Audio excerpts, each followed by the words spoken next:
Hello viewers, आप सभी का अनअकैडमी आईएएस चैंपियंस के प्लेटफॉर्म पे स्वागत है। वेस्टर्न मीडिया जिसमें न्यूयॉर्क बीबीसी और वॉशिंगटन पोस्ट जैसे बड़े न्यूज़ आउटलेट्स आते हैं, ये हमेशा से इंडिया के प्रति एक तरीके का नेगेटिव कैंपेन चलाते हैं। वो रिसेंटली खालिस्तान का मुद्दा हो या पाकिस्तान का मुद्दा हो या ऐसे बहुत सारे, फॉर एग्जांपल फार्मर्स प्रोटेस्ट जब चल रहा था या सीए के मुद्दे के ऊपर। सो हमेशा से ये इंडिया को एक तरीके से नेगेटिव तरीके से वर्ल्ड के सामने शो करना चाहते हैं। और ये जो प्रयास है वेस्टर्न मीडिया का, this is again because they want to demotivate the confidence of Indians, because Indians are on the verge of becoming a विकसित Bharat, but they don't want India to prosper because आज वो एक China का challenge झेल रहे हैं। और उनको पता है कि अगर इंडिया आने वाले समय में एक अगला चाइना बनता है, सो इंडिया का चैलेंज कई गुना ज्यादा बड़ा होगा as compare to the challenge of China on the west. इसलिए हमेशा से वो चाहे हिंडनबर्ग का रिपोर्ट निकाल के किसी बिजनेसमैन को परेशान करना हो, वो चाहे इलेक्ट्रल डेमोक्रेसी के ऊपर रिपोर्ट लगा के कहना कि इंडिया डिक्टेटरशिप की तरफ मूव कर रहा है, वो चाहे किसी भी तरीके के ऐसे रिपोर्ट्स जिसमें हमेशा से इंडिया को कॉन्स्टेंटली प्रेशराइज किया जा रहा है। अब सवाल ये नहीं है कि वो सही कह रहे हैं या गलत कह रहे हैं, बट जितना उनका प्यार इंडिया के प्रति है और हमेशा उनका इंडिया के ऊपर एक तरीके का कैंपेन चलाना, ये बताता है कि कोई ना कोई वेस्टेड इंटरेस्ट तो होगा ही होगा। अब हुआ क्या, वापस से एक और वॉशिंगटन पोस्ट का खबर आया। अब वॉशिंगटन पोस्ट ने किया क्या है, दो रिपोर्ट जारी किए। एक रिपोर्ट इंडिया का इंटरफेरेंस मालदीव्स के पॉलिटिक्स में, और दूसरा रिपोर्ट जहां पे इंडिया के ऊपर एक्यूजेशन लगाया गया कि भारत सरकार पाकिस्तान में बहुत सारे कोवर्ट किलिंग्स कर रही है। ये दोनों रिपोर्ट वॉशिंगटन पोस्ट ने खूब चलाया। अब finally ministry of external affairs की तरफ से एक स्टेटमेंट आया है। उन्होंने इन सारे एलिगेशंस को कैटेगोरिकली रिजेक्ट किया है, डिसमिस किया है। तो आज इस सेशन में हम लोग समझेंगे कि ये दोनों रिपोर्ट थे क्या, क्यों ये दोनों रिपोर्ट इंडिया को एक तरीके का गलत इमेज इंटरनेशनल पॉलिटिक्स में देना चाहे थे, और आने वाले समय में इंडिया को कैसे इन इविल फोर्सेस से जो इंडिया के कॉन्फिडेंस को डीबूस्ट करना चाहता है, डीमोटिवेट करना चाहता है, how India should be prepared in order to become how in order to ensure that इस तरीके की रिपोर्ट इंडिया को प्रॉब्लम क्रिएट ना करे। आगे बढ़ने के पहले स्टूडेंट्स इन सभी चीज़ों के बारे में बात करेंगे, but for you very important information कि अनअकैडमी आईएएस के ऑफलाइन बैचेस हमारे चारों ऑफलाइन सेंटर में करोल बाग, मुखर्जी नगर, पटना और प्रयागराज में स्टार्ट होने जा रहे हैं। Batches are starting on 15th of January at a very special price of 59,999। Karol Bagh, Mukherjee Nagar, Prayagraj और पटना, इन चारों ऑफलाइन सेंटर की डिटेल आपको हमारे स्क्रीन पे देखने को मिल सकते हैं। Students, Unacademy IAS comprehensive GS course के अलावा CSAT, essay writing course, comprehensive current affairs, full and test series और ऑप्शनल जैसे कोर्सेज को भी प्रोवाइड करता है। इन सारी इंफॉर्मेशन के लिए आपको हमारे ऑफलाइन ब्रांचेस पे विजिट करना होगा, या नहीं तो आप हमारे ऐप को भी डाउनलोड कर सकते हैं, जहां पे आपको ये सारे इंफॉर्मेशन प्रोवाइड किए जाएंगे। अब देखिए, पहला वॉशिंगटन पोस्ट का रिपोर्ट आता है जहां पे कहा जाता है कि किस तरीके से इंडिया ने मालदीव्स के लोकल पॉलिटिक्स में इंटरफेयर करके वहां के प्रेसिडेंट मोहम्मद मुइजू को हटाने का प्रयास किया। अब ये क्या है मामला, इसको समझिए। क्या हुआ है कि जो लीडर ऑफ ऑपोजिशन है इस समय मालदीव्स के, जो ऑपोजिशन पार्टी है मालदीवियन डेमोक्रेटिक पार्टी, इस वॉशिंगटन पोस्ट के हिसाब से ये कहा गया है कि ये जो मालदीवियन डेमोक्रेटिक पार्टी है, इसने लगभग 52 करोड़ रुपए इंडिया से मदद मांगा था, क्योंकि इस पैसे से प्रोबेबली मालदीवियन प्रेसिडेंट जो इस समय है मोहम्मद मुइजू, उनको इम्पीच करना था। ये वॉशिंगटन पोस्ट के अखबार में छपा था। ये जो वॉशिंगटन पोस्ट ने अखबार छापा था, उनका जो सोर्स था, वो सोर्स था एक डॉक्यूमेंट जिसका नाम है डेमोक्रेटिक रिन्यूअल इनिशिएटिव, जहां पे इस पर्टिकुलर षड्यंत्र, सो कॉल्ड प्लॉट के बारे में जिक्र किया गया था। इसमें कहा गया था कि जो मालदीवियन ऑपोजिशन पार्टी है वो लगभग 40 एमपीज को ब्राइब देना चाह रहे थे। इसमें कई सारे एमपीज जो हैं वो मुइजू के पार्टी पीपल्स नेशनल कांग्रेस से बिलोंग करते थे।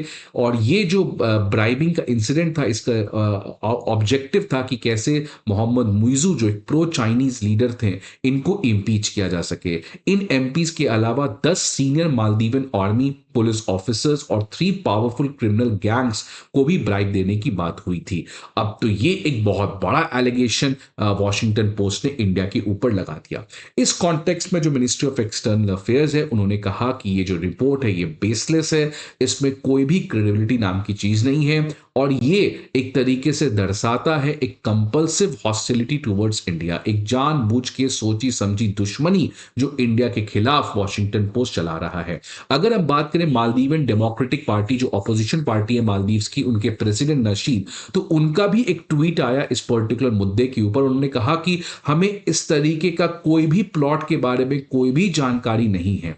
और इनफैक्ट मालदीवियन के जो लीडर ऑफ अपोजिशन नशीद हैं, उन्होंने कहा कि इंडिया कभी भी ऐसा कोई भी प्रयास नहीं करता है जिससे मालदीव्स की डेमोक्रेसी अंडरमाइन होती है। आज तक इंडिया ने हमें कभी भी कोई भी टर्म्स एंड कंडीशंस को इस तरीके से डिक्टेट नहीं किया है। तो ऑल्दो मोहम्मद मुइजू जो एंटी इंडिया कैंपेन के बेसिस पे चुन के आए थे, बट कभी भी इंडिया ने इस तरीके का कोई प्रयास नहीं किया है, कोई लोकल पॉलिटिक्स में इंटरफेरेंस का काम नहीं किया। तो आप देख सकते हैं मोहम्मद नशीद का ये जो ट्वीट आता है जब वॉशिंगटन पोस्ट का रिपोर्ट आता है। इसके अलावा जो दूसरा एक और बड़ा एलिगेशन वॉशिंगटन पोस्ट ने अगेन लगाया, उन्होंने कहा कि the research and analysis wing जो इंडिया की इंटेलिजेंस संस्था है, उसने 2021 के बाद से कॉन्स्टेंटली पाकिस्तान के अंदर कोवर्ट ऑपरेशंस मतलब सीक्रेट ऑपरेशंस को कंडक्ट किया है, जिसमें बहुत सारे पाकिस्तानी नेशनल्स को रिसर्च एंड एनालिसिस विंग ने मार दिया है। इसमें ये देख सकते हैं आप, ये रिपोर्ट वॉशिंगटन पोस्ट का, जहां पे अगेन इंडिया के ऊपर इस तरीके के एलिगेशन को लगाए गए हैं। इस वॉशिंगटन पोस्ट के रिपोर्ट में कहा गया कि रॉ जो है वो बहुत सारे कोवर्ट ऑपरेशंस करके बहुत सारे इंडिविजुअल्स जो टेरर ग्रुप सच एज लश्कर तौयबा और जैश ए मोहम्मद के साथ जुड़ी हुई थी, उनको वहां पे जाके किसी तरीके से इलीगली मारने का प्रयास भारत सरकार कॉन्स्टेंटली कर रही है 2021 के बाद से। इनका जो सोर्स है, किस तथ्य पे वॉशिंगटन पोस्ट ने इस खबर को छापा है, उनका सोर्स है कुछ अननेम्ड गुमशुदा पाकिस्तानी और वेस्टर्न ऑफिशियल्स। अब देखिए कितना आसान है unnamed Pakistani and western officials कह देना और इस तरीके का कोई बेसलेस एलिगेशन लगा देना। ठीक है, अगर मान लीजिए कि हमने मारा भी वैसे इंडिविजुअल्स को जो लश्कर तैयबा और जैश ए मोहम्मद के साथ जुड़े हुए हैं, तो क्यों ना वॉशिंगटन पोस्ट के पास इतना करेज है कि वो कहे कि आखिरकार इन टेरर ग्रुप्स के जो लोग हैं वो पाकिस्तान में कर क्या रहे हैं। कैसे मसूद अजहर जो इतने साल तक गायब था, अचानक उसका कुछ दिन पहले पाकिस्तान में एक प्रेस एक रैली होता है, तो इस बात का जवाब क्यों नहीं वॉशिंगटन पोस्ट छापता है? तो ये वॉशिंगटन पोस्ट से पूछना चाहिए। इस एलिगेशन के बाद again ministry of external affairs ने कहा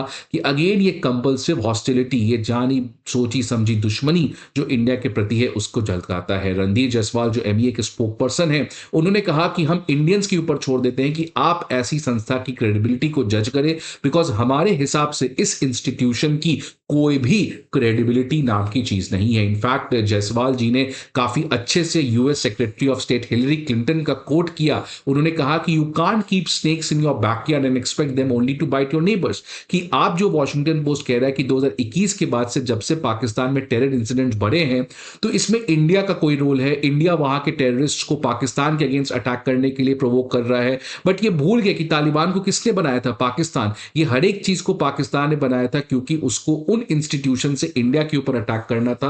बट आज वही जो पाकिस्तान ने बनाया है उसके लिए भारी पड़ रहा है। आप देखिए तालिबान ने किस तरीके से अटैक किया, देखिए तहरीके तालिबान के साथ क्या हो रहा है, देखिए बलूच लिबरेशन आर्मी के साथ क्या हो रहा है। तो रणधीर जायसवाल ने वही चीज एग्जैक्टली वहां पे कह दिया। अब ये जो वॉशिंगटन पोस्ट का है, ये कांस्टेंट कैंपेन 2024 से चल रहा है। इनफैक्ट गुरपंत सिंह पन्नून के ऊपर भी वॉशिंगटन पोस्ट ने इसी तरीके से खुलासा किया। एमईए ने कहा था कि अनवारंटेड है, ये अगेन बेसलेस है। फाइनेंशियल टाइम्स में आप देखिए कैसे ये आर्टिकल छपा, जिसके बाद ये पूरा कंट्रोवर्सी हुआ। इसने डायरेक्टली कहा कि गौतम अदानी जो है वो प्राइम मिनिस्टर मोदी की कृपा से हैं, जिस दिन प्राइम मिनिस्टर मोदी का कृपा हट जाए गौतम अदानी जो है वो सड़क पे आ जाएंगे। तो ये फाइनेंशियल टाइम्स जैसी बड़ी अखबार ने छापा था और फर्स्ट पोस्ट में 21 फरवरी को छपा था, प्रूफ के साथ कि कैसे वेस्टर्न मीडिया जो है वो एक जाना बूझ समझा सोचा समझा बायसनेस इंडिया के प्रति रखती है when it comes to reporting about India. जब भी इंडिया के बारे में कोई खबर छापना होता है तो कैसे ये लोग बायसनेस की तहत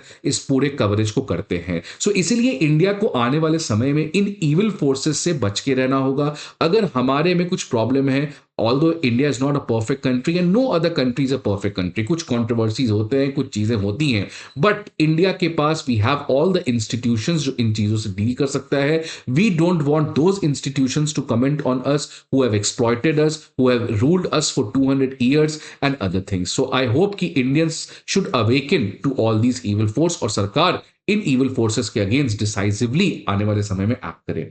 आपके क्या व्यूज हैं इन पर्टिकुलर इशू के बारे में, please let us know in the comment box. I hope आपको ये वीडियो अच्छा लगे। See you again in the next video. Till then goodbye and take care.